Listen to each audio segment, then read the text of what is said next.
Chemistry point में आपका फिर से स्वागत है। चलिए आज हम बहुत महत्वपूर्ण क्वेश्चन यानी कि रेलवे एसएससी का महत्वपूर्ण क्वेश्चन जीके जीएस के रूप में आता है, जिसका नाम है पीएच वैल्यू यानी पीएच मान हम कैसे फाइंड करते हैं।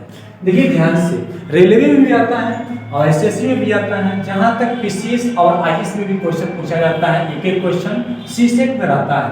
पीएच जो है हम वैल्यू कैसे निकालते हैं, फाइंड कैसे करते हैं। पहले तो हम जानेंगे कि पीएच का खोज कौन सा वैज्ञानिक किया था। देखिए ध्यान से, पीएच का खोज करने वाले वैज्ञानिक का नाम था सारेंस। क्या नाम था? सारेंस। और पीएच का खोज करने वाले वैज्ञानिक का नाम क्या है? सारेंस है। और समझना है बात है कि किसका किसका पीएच, सभी पीएच हम जानेंगे कि किसका किसका कितना पीएच होता है। देखिए ध्यान से, जैसे देखिए लवण क्या है? लवण है प्लस क्या है? जल। तो लवण प्लस जल, लवण का मीन्स क्या है? साल्ट। साल्ट कहाँ पाया जाता है? समुद्र में। और जल में मिलता है, तो इसलिए दोनों का पीएच कितना होता है? 7। कितना होगा? 7। लवण का और जल दोनों का पीएच वैल्यू कितनी होती है? 7। हमेशा हम याद कैसे करेंगे भाई? तो नमक कहाँ पाया जाता है? तो जल में पाया जाता है, समुद्र में पाया जाता है। इसलिए लवण और जल दोनों का पीएच कितना होगा? 7 होगा। अगला पॉइंट देखिए ध्यान से, आंसू। आंसू प्लस रक्त। आंसू प्लस रक्त, रक्त मतलब खून। तो देखिए आंसू को चखेंगे तो उसी तरह स्वाद लगेगा जैसे रक्त लगता है, बस कलर में चेंजिंग है। इसलिए इसका पीएच होता है 7.4। दोनों का पीएच कितना होगा? 7.4। कितना होगा? 7 क्या होगा? 4 होगा। दिमाग रखना है कि दोनों का पीएच कितना होगा। अब देखिए ध्यान से, नींबू। नींबू का पीएच हमको याद करना है, तो नींबू का पीएच मान कितना होता है? 2.4। कितना होता है पीएच? 2.4। देखिए कैसे याद करेंगे, लवण कहाँ मिलता है? समुद्र में पाया जाता है, जल भी पाया जाता है, इसलिए पीएच दोनों का बराबर है 7। आंसू प्लस रक्त, आंसू और रक्त दोनों के लगभग स्वाद सेम होता है। चक्के तो नहीं है, आप लोग चेक कर देख लीजिएगा। 7.4 होता है। नींबू का पीएच कितना होता है? 2.4।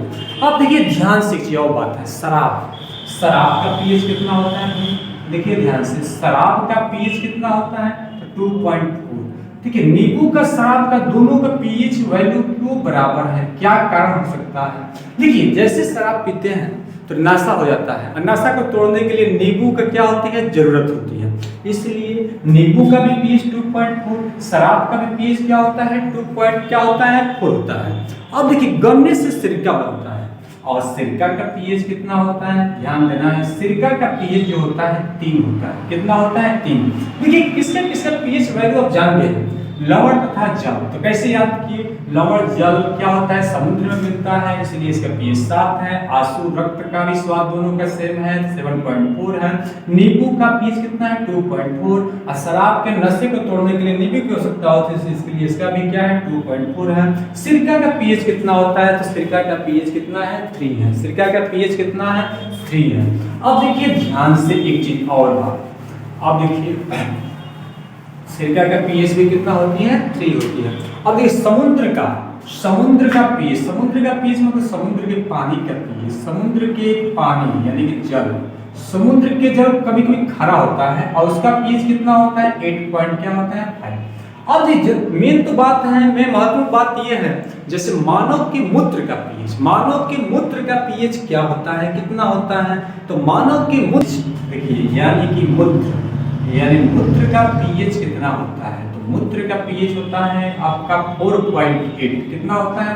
4.8 से 8.4। कितना होता है? 4.8 से कहाँ तक? 8.4।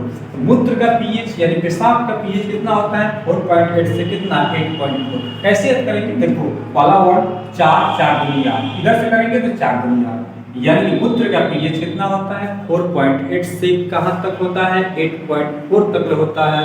अब मानव की लार की, मनुष्य की लार, जो लार होता है ना, जो खाते हैं, जैसे कि मान लीजिए खट्टा चीज आपके सामने आ जाएगा तो आपको क्या होगा? लार आ जाएगा। तो लार का पीएच कितना होता है? समझने वाली बात है। तो लार का पीएच होता है 6 कितना होता है? 6.5 से 7.5 के क्या होता है? बीच होता है। 6.5 से 7.5 के क्या होता है? बीच होता है। तो इस प्रकार अगर आप लोग को समझ में आया होगा कि पीएच किसका कितना होता है। अब चैनल पर पहली बार होंगे तो सब्सक्राइब जरूर कीजिएगा। जय हिंद, जय भारत।